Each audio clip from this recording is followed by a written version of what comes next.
Good morning, LinkedIn. It's Ian Koniak, and today I want to talk about the importance of walking away from a deal. I know we're taught in sales that we should pursue everything and not give up and take 20 no's, but what I found in selling for 18 years at a high level is that it's most important early on in the sales cycle to qualify quickly and walk away when you don't see a potential for a deal. Sometimes not all lemons can be turned into lemonade. And if you get really good at this, then what happens is you don't spend your valuable time and resources chasing something that can never happen. So the question becomes, how do you know when a deal is qualified or not early on, and that it's worth going down this path? And the simplest way to do that is what I like to think of as the ATM analogy: authority, time, and money. Authority is, are the people I'm working with, do they have the authority to make a decision? Because at the end of the day, if it's important to a frontline manager who has a team of 4 versus a SVP of sales who has a team of 400 or 4,000, very, very different. The frontline manager wants something for his team, can go buy something online from Salesforce, doesn't have to work with me. I'm looking for the people that are looking for organizational change and have the authority to do so. A question you can ask around validating their authority is real simple. It's, have you done this before? Have you ever done a purchase or a transformation like this? If so, what did that look like? Who else was involved? The second thing, the T, is time.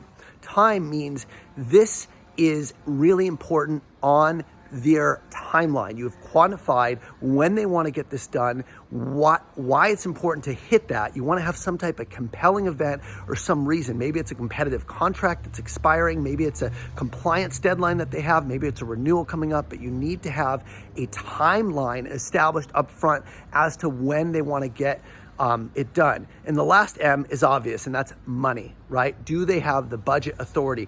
If they haven't budgeted, most software projects and strategic projects are not budgeted, but the question is, can they move other budget? Do they have control of a budget where they can make discretionary decisions around moving things around?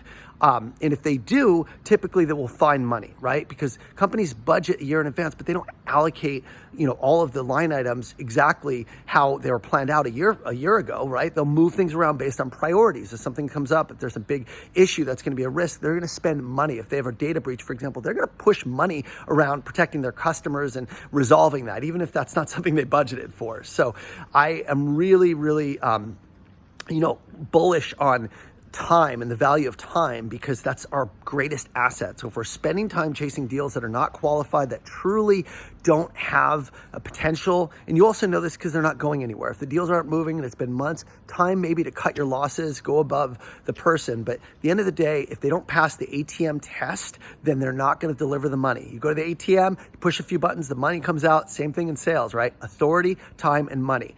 Disqualify early, learn to walk away. When you're in those early discovery meetings, you can even tell clients, I say, look, it sounds like this might not be a top priority. Is that fair to say? Because I want to spend time working on areas on your business that are going to move the needle, that are going to help your business. So I'll disqualify really early, and I'll say, look, I got a big team. I'm going to bring resources. If it's not something that you're able or willing to do in the next, 6 months or this year or whatever, it is for your product or service, then I'd rather spend my time elsewhere on clients that are actually looking to do this. And I think most clients respect that, right? They don't want to obligate you and a big team to do work around something that they're not able to deliver on. So asking that question early, qualifying and disqualifying is one of the most important things you can do. Hope this helps you guys. Have a great week.